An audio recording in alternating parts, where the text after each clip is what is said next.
بە ناوی خودای گەورە میهرەبان بینەران و بیسەرانی خۆشەویست پشتیوانکەریمم خۆشحاڵ و بەختەوەرم لە وەرزێکی نوێی پرۆگرامی پرسی شاربەیەوەی عازیز و خۆشەویست گەیشتمەوە. پرسی ئەمڕۆمان گفتوگۆکردن دەبێت لەسەر پرسێکی دیکە وش پرسی شاخە. لە ماوەی دوو ڕۆژی ڕابردوو یەکێک لەو گروپە گەشتیاریانەی گروپە شاخەوانیانەی کە لە سنووری پارێزگای سلێمانی دوای گەشتکردنیان دواتر لە کاتی گەشتکردنیان ڕووداوێکی نەخوازرا ڕوویدا و چوار لەو شاخەوانانە بوونە قوربانی. کۆمەڵێک پرسی دیکەی پەیوەست بە پرسی شاخ گفتوگۆ دەکەم. میوانێکم لایە بێستون ساڵح بەرپرسی چاڵاکیەکانی فەدراسیۆنی شاخەوانی کوردستان. میوانی منە سڵاوت لەبێت و کاتت باش. سڵاو لە ئێوە و لە بیسەر و بینەرانی زاری کرمانجی و سەرجەم شاخەوانانی کوردستان زۆر سپاس بۆ دەرفەتە. زۆر سپاس بۆیەوە. کاک بێستون ئەگەر دەستپێکی گفتوگۆکەمان لەوە دەست پێ بکەین شاخەوانی شاخڕە و شاخەوانی بە دیاری کراوە ئەگەر پێناسێکی کورتی شاخەوانی ما بۆ بکەی شاخەوان کێ؟ شاخەوان لەگەڵ شاخەوانی دوو بابەتی جیاوازن. سەرەتا پێم خۆش بوو باسێکی فێدراسیۆنی شاخەوانی کوردستان پێم ڕۆڵی فێدراسیۆنی شاخەوانی کوردستان بەڵام پرسیارەکەت کرد دێمە سەر بابەتی پرسیارەکەت جواب دەمەوە. شاخەوان کەسێکە بەم بە کەسێک ئەڵێن شاخەوان کە بە پلانی بەرنامەی پێشوەختە داڕێژرا و ئامادە بە لە ڕووی جەستەیی و دەرونی ئامادەجی تەواوی هەبیت و کەسێک بیتن کە دەرچووی خولەکانی پێیوەست بە شاخ بێتن شاخ و شاخەوانی بیت زانیاریی تەواوی هەبیتن و ئامادەجی ڕوبەڕووبوونەوەی هەر بارودۆخێکی لە نەخوازرا و لە ناکاوی هەبیتن لە ناو شاخ و کوێستانەکاندا بەوان ناڵێن شاخەوانێمە. ئەگەر باس لە ڕۆڵی فێدراسیۆنی فێدراسیۆنی شاخەوانی کوردستان وەکو یەکەم ئۆرگانی شاخەوانی کوردستان لە ساڵی 2006 بە فەرمی لەلایەن سەرۆکایەتی ئەنجومەنی وەزیرانی ئەو کاتی حکوومەتی هەرێمی کوردستان مۆڵەتی کارکردنی پێدراوە و ئامانج لە کارەکانی فێدراسیۆنی شاخەوانی کوردستان بە مەبەستی بنیادنانی ژێرخانێکی پتەوی زانستی شاخەوانی و سازاندنی زەمینەی لەبار بۆ شاخەوانانی کوردستان تا بە پێوەر و ستانداردی یاسا و ڕێساکانی فێدراسیۆنی شاخەوانی جیهانی UIAA چالاکیەکانی شاخەوانی خۆیان لە ناو سروشدا ئەنجام بدەن. واتە بە ئەم چالاکیانەش ئەم ڕۆلی فێدراسیۆن لەم ڕووەوە لەم سنگەوە ئەنجامدانی هەموو خولە سەرەتاییەکانی پەیوەست بە شاخن و چەندین قۆناغی باش لەو بابەتە تێپەڕێون هەتاوەکو گەیشتۆتە ئەوەی کە گروپ لەلایەن فێدراسیۆنی شاخەوانی کوردستان خۆیان تۆمار بکەن. کۆمەڵێک ڕێنمایی و یاسا و ڕێسا هەن لە کاتی تۆمارکردنی گروپەکان کە خۆیان تۆمارەکەن لە فێدراسیۆن دوزار کە گروپەکان تۆمار کران و ناوەندەکان کرانەوە و سنتەر شارەکان ئەو جارێ بەپێی پلان و بەرنمەکانی فێدراسیۆنی شاخەوانی کوردستان کار کرا لەسەر دروستکردنی ڕێبەری شاخەوانی کە ئەم پرۆسەی دوور و درێژە و هەموو فۆکسەکان هەموو تەرکیزەکان لەسەر ئەوەن کە مەرجەکانی سەلامەتی گروپەکانی شاخەوانی ئەو خەڵکانی کە سەردانی ناسروشت ئەکرێت لە بەرچاو بگیرێت و پارێزراون. کاک بێستن جەنابەت بەرپرسی چالاکیەکانی ئەمە بزانم لە هەرێمی کوردستان بە دیاریکراوی چەند گروپی شاخەوانی بوونی هەیە؟ وەکو خۆشت ئەزانێ کە لە کوردستان وەکو هەموو کایەکانی دیکەی ژیان شاخەوانی گەشەی بەرفراوانی بەخۆیەوە بینیوە و گروپ و سنتەر و ڕێکخراوەکانی شاخەوانی یەکجار زۆر بوونە ئەوانەی کە لە لای ئێمە تۆمارن چونکە ئێمە ئەوەی کە پابەندی ڕێنماییەکان و بە فەرمی تۆمار نابن لە لای ئێمە ئەوانەی کە لە فێدراسیۆن تۆمارن نزیک بە 80 گروپ لای ئێمە تۆمارن و هەروەها لە شاری سلێمانی شێچەتی شاخەوانی کوردستان هەیە و تۆڕی شاخەوانی کوردستانیش هەیە لەوێش کۆمەڵێک گروپ لە لای ئەوان تۆمارن سەروی 70 گروپێکە بێ وابستە. بەڵێ گەر هاوڵاتێکی ئاسایی بیەوێ ببێت بە شاخەوان بەڵێ خۆی تۆمال بکات لە یەکێک لە گروپەکە بەڵێ مەرجەکانی چین بوون بە ئەندام فۆرمەکی تاکە کەسی هەیە کە ئەو فۆرمە بێ پڕکاتەوە لە فۆرمەکەدا زانیاری تەواوی خۆی زانیاری لەبارەی باری جەستەی خۆی و هەموو ئەو شتانی تێدایە دوجار یان پابند ئەبێکرێتەوەی کە بەشداری خولەکانی سەرەتایی شاخ بکات بۆی کە معلومات و زانیاری تەواوی هەبیتن لە شاخەوانیدا ئەو جاتوانیتن لە گروپەکان دوای پڕکردنەوەی ئەو فۆرمە ئەبیتە ئەندامی یەکێک لە گروپەکانی شاخەوان بەنی ساڵانە بەشداری خولەکەن زیادە ئەمە بەشدار وەکو شاخەوانی وەکو وەرزشەکانی دیکەن نیە بەڕاستی شاخەوانی وەرزشەی ڕووی ئەگەر پێ ناسەکی شاخەوانی بکەین جیاواز لە وەرزشەکانی دیکە ماڵێن شاخەوانی وەرزشەی جەستەی ڕوحی کۆمەڵایەتە دەرونی کۆمەڵایەتە یعنی هەم فیزیکیل لە ڕووی جەستەیەوە هەم لە ڕووی دەرونیەوە هەم لە ڕووی کۆمەڵایەتەوە چتە ناو برگەکانی شاخەوانی بۆ بەشداربوون لە خولەکان بەڵێ خولەکان لە بەپێی یاساکانی فدراسیۆنی شاخەوانی جیهانی و پێی ستانداردەکان خولی بنەماکانی شاخ و شاخ پێوان هەیە کە سەرەتایی خولەکانن لە دەستپێکدا دەبی بەشداری ئەو خولانە بکەن ئێجا خولی سەرەتاکانی بەردەوانی و کەڵەکەوانی هەیە ڕێزەوانی هەیە و خولی سەرەتاکانی سەربەفر هەیە خولی فریاگوزاری سەرەتایی هەیە و هەروەها خولی پزیشکی کوێستان هەیە چەند ئەو خولانە تقریبا 8 خول ئێجا دوایی ئەچێتە خولی قۆناغی پێشکەوتوتر مەسەلەن سەرەتایی بەفر ئەچێتە پێشکەوتوی بەفر سەرەتایی بەرد دوای ئەچێتە پێشکەوتوی بەرد واتە خولەکان بەردەوامیان هەیە بەڵێ بۆ هەر گروپێک گروپ بە دیاریکراوی بە پێی ستاندارد پێویستە لە چەند کەس زیاتر نەبێت یاخود کەمتر ئێمە بەپێی ڕێنماییەکانی فدراسیۆنی شاخەوانی کوردستان لە کاتی تۆمارکردندا ژمارەی ئەندامانی گروپەکان سنووردار نەکراوە بەڵام ئەوە مەرجە هەر گروپەک دەبیت لە تۆماری نوێ ئێستا کە ئێمە تۆماریان ئەەکەین 8 ئەندامیان دەرچووی خولی سەرەتایی شاخەوانی بن و هەر گروپێک دەستەی دامەزرێنەر و دەستەی سەرپەرشتیاری هەیە و مەرجە ئێستا هەر گروپێک دوو ئەندامی هەبیتن بەشدار لە پرۆسی ڕێبەری کوێستان و ڕێبەری شاخەوانی بڵێن دەبێت 8 ئەندامی بەشداری گروپیش خولەکانی سەرەتایی شاخەوانی کردبیت و دوو ئەندامیشیان لە دەرچووی خولی ڕێبەری شاخ بن بۆ شاخەوان ئەو کەسێک گەوگەی کە ئێوەی گەشت بکات ئەو پێداویستیانە چین ئەبێ لەگەڵی دابێن و کامە پێداویستیش بە مەرج بۆ دیارە کرێت کە ئەبێت بەو مەرجەی کە بێت کە ئەو پێداویستیانەی هەبێت و کەلیفەرانە لەگەڵ خۆی ببات مە هەمیشە ئامۆژگاری شاخەوانەکانەکەین کە بەشداری خولەکان بکەن سروشت جیاوازی زۆری هەیە کاتەکان جیاوازی زۆری هەیە کاتی گەشتەکان جیاوازی زۆریان هەیە واتە لە زستاندا تۆ کۆمەڵک کەلوپەلت پێویستە لە وەرزی هاویندا و کەلوپەلانت پێویستین لە چالاکێکی شاخەوانیدا شاخڕەویدا تو کۆمەڵک کەلوپەل و پێداویستیت پێویستن لە چالاکێکی بەردەوانیدا ئەوانەت پێویستیان لە لایتر ئەوانی تر پێویستە یعنی ئەمانە هەمویان لە چوارچێوەی خولەکدا ئەناسینرێن بە شاخەوانەکەن واتە شاخەوان ئەگەر بەس بزانیتن کاتیش گەشتەکەی چ وەختەکە خۆی ئەزانێ ئەو پێداویستیانەچین لە هەر هەموو بابەتەکان تەرکیز لە سەر سەلامەتی کرێتەوە خۆی شاخەوانی سێ بنەمای زۆر سەرەکی هەیە سێ پایەی سەرەکی هەیە کە لە سەری وەستاوە ئەویشان هەر سێکیان سەلامەتین لە سەلامەتی یەکەم ناسینی کەلوپەلەکانی شاخەوانیە سەلامەتی دووەم شێوازی بەکارهێنانی ئەو کەلوپەلانەیە لە کات و شوێنی خۆیدا سەلامەتی سێم تۆ کەلوپەلەکانە ناسی و شێوازی بەکارهێنانیشان ئەزانی بەڵام مەرجەکە تۆ لەگەڵ خەڵکەکی ئەزموندار کە پێشتر ئەزمموی شاخەوانیان هەبیتن ئەو کەرەستە و ئەو زانیاریانە لە ناو سروشدا بەکاربێن کاک بستون باسی سەلامەتیت کرد بەڵێ لە دوو ڕۆژ ڕاوبردوو ئەو ڕووداوی کە ڕوویدا لە سنووری پارێزگا سلێمانی کە بەداخەوە چوار لەوان گیانیان لە دەستدا و شاخوانە ڕێنمای چی دەدەن بۆوانێک بۆ تیمانی کە شاخەوانیەکەن یاخود شاخەویەکەن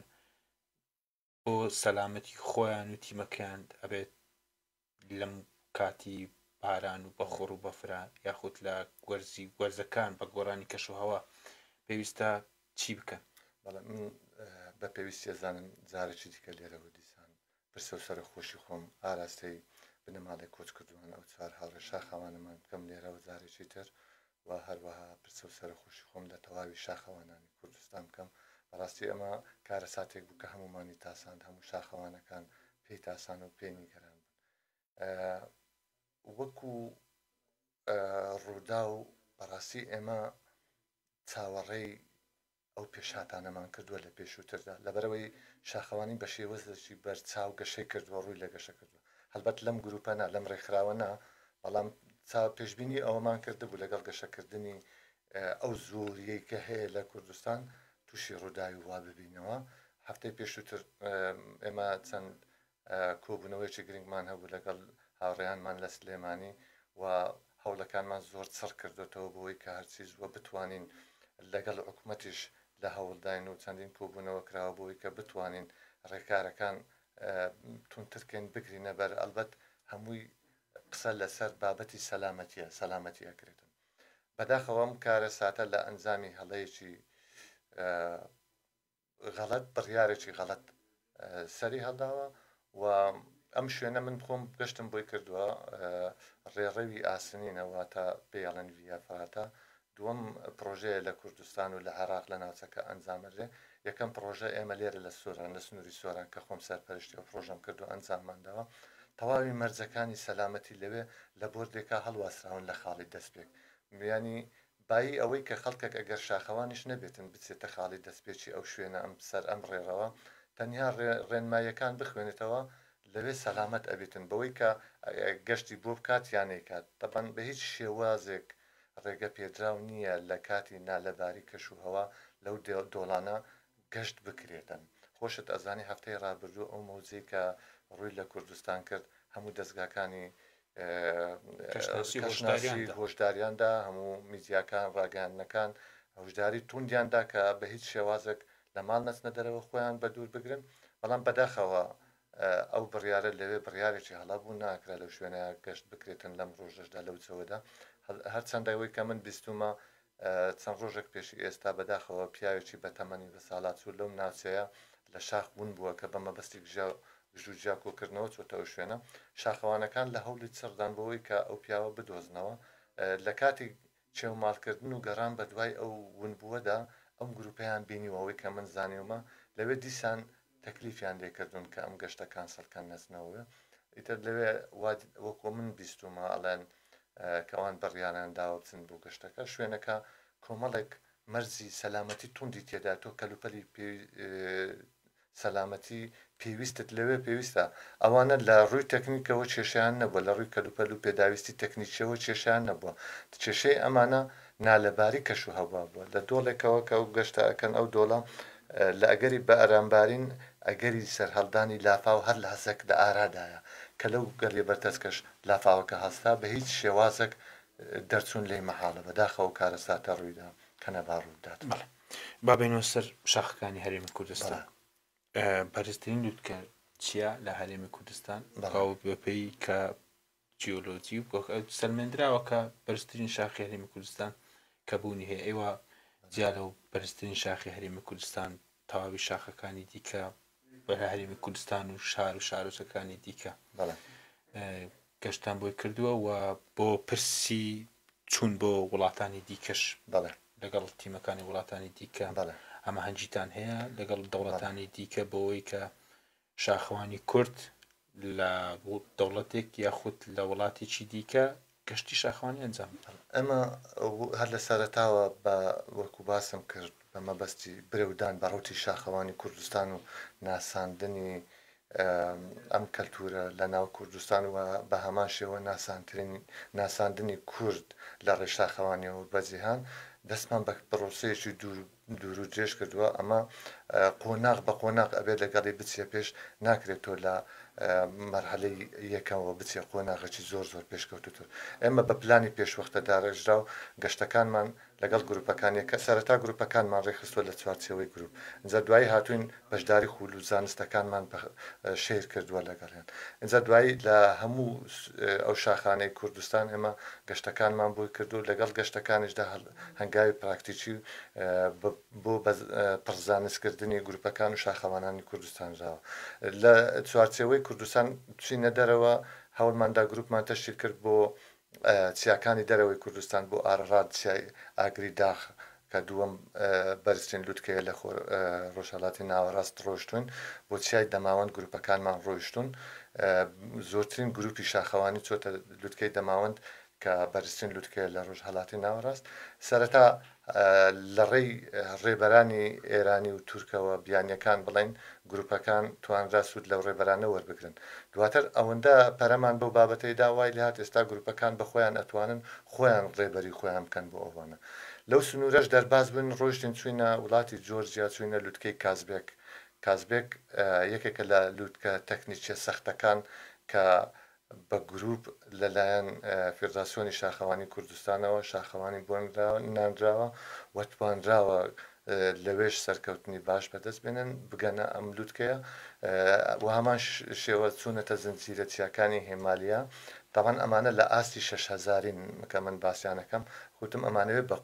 قۆناغ هەتاوەکو ئیشاڵا لە پلانمان دەیە بگەینە شاخە ئاست بەرزەکان 8هزاریەکان بەڵام ئەوە پێویستی بەکار و بەرنامە و پلانی پێشوەختە داڕێژراوە و دەبیت شاخەوانەکان بە تەواوەتی ڕاهێنان بکەن ینی لە 3000 بۆ 5000 لە 5000 بۆ 6000 بۆ 7000 ئەوە بوو پارساڵ تیمێکمان توانی خۆشبەختانە بگاتە وڵاتی هیندستان لەوێ بەنیازی چەند لووتکەیەک بوون لە وڵاتی نیپال لە زنجیرە چیاکانی هیمالیا بە هۆی بوونی کێشە لە ڤیزە و تاخیربوونی کاتەکەیان نەیانتوانێت بگەنە وڵاتی نیپال بەڵام خۆشبەختانە چەند لووتکەیەکی تەکنیکی زۆر بەرز هەن کە پێویستە بۆ ئاست بەرزەکان کاچیتە قۆناغی ئەکسپێدیشن ئەم لووتکانە گەشتیان بۆ بکرێتن یەکێک لەو لووتکانە کانگیاتسێت دوو بوو لە زنجیرە چیاکانی هیمالیا کە تیمەکان بە سەرپەرشتی شاخەوانەکانی خۆمان سەرپەرشتی گروپەکەیان کرد و خۆشبەختانە گەیشتن ئەو لووتکەش و ئالای کوردستانی شاگەیاندا ئەم لووتکە بەڵێ کاک بێستون نزیکەمەوە لە کۆتایە ببێت چەند پرسیارێکی دیکە ماون ئەگەر بە کورتی وەڵام دێتەوە یەکێک لە پرسیارەکە لە هەرێمی کوردستان ژینگێکی پاک و شاخە بەرزەکان ئەمێ بزانم لە هەرێمی کوردستان بۆ ئەوەی کە شاخەوان گەشت بکە لە شاخەکان مەرجە کە لە وەرزەکان وەرزی دیاریکراوە کە شاخەوانی بکە یاخود لە هەرتەوای وەرزەکان دەتوانێت شاخەوان